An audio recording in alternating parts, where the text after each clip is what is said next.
नमस्कार दोस्तों, स्वागत है आपका हमारे YouTube channel shorthand master with एलगे में। तो पेश है आपके सामने एक नई डिक्टेशन ओपी शुक्ला से, जिसकी गति रहेगी 80 शब्द पर मिनट।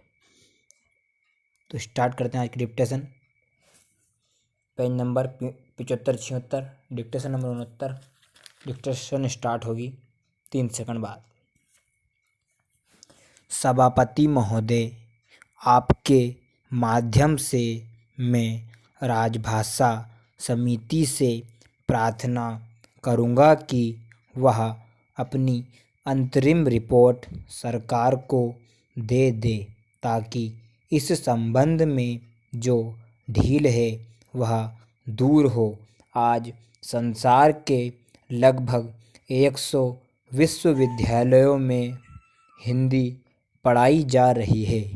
दूसरी ओर हमारे देश में हिंदी या क्षेत्रीय भाषा नहीं पढ़ाई जाती है। भारत सरकार की नीति के अनुसार भारतीय भाषा शिक्षा का माध्यम होनी चाहिए, लेकिन कहीं भी भारतीय भाषा माध्यम नहीं हो पाई है।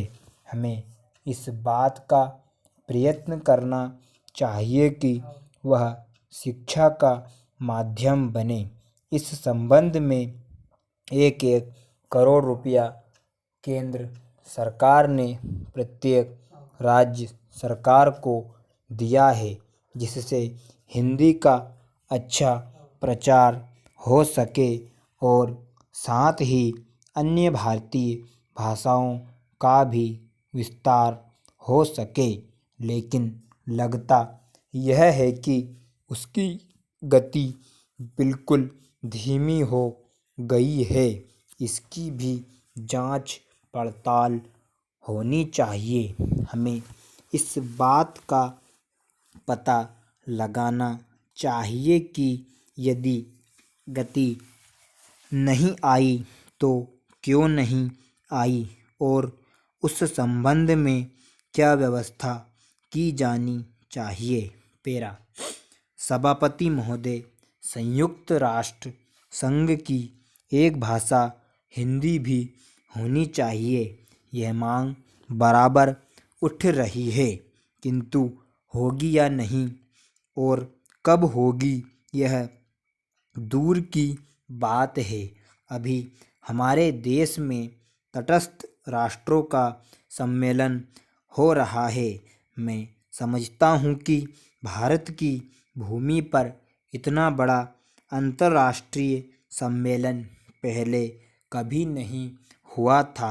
इसका श्रेय वर्तमान सरकार को और हमारे प्रधानमंत्री को है, लेकिन मैंने सुना है कि वहाँ भी हिंदी भाषा का प्रयोग नहीं होगा।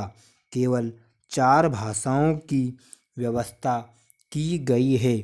यदि यह सूचना गलत है तो बहुत अच्छी बात है। हिंदी की व्यवस्था अवश्य होनी चाहिए। यदि ऐसी व्यवस्था नहीं हुई तो जो प्रतिनिधि बाहर से आ रहे हैं वे क्या सोचेंगे। जिस देश की अपनी भाषा नहीं होगी उसकी क्या उन्नति हो सकती है। इसमें भारत के ही नहीं बल्कि बाहर के भी प्रतिनिधि आ रहे हैं।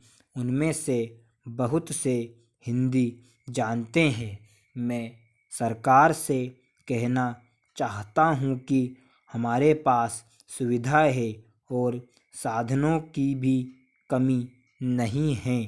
इसलिए मैं सरकार से कहता हूँ कि कम से कम तटस्थ राष्ट्रों के सम्मेलन में हिंदी की व्यवस्था होनी चाहिए। मैं यह भी कहना चाहता हूँ कि हिंदी के संबंध में जो कानून बने हुए हैं उनका पालन अवश्य होना चाहिए।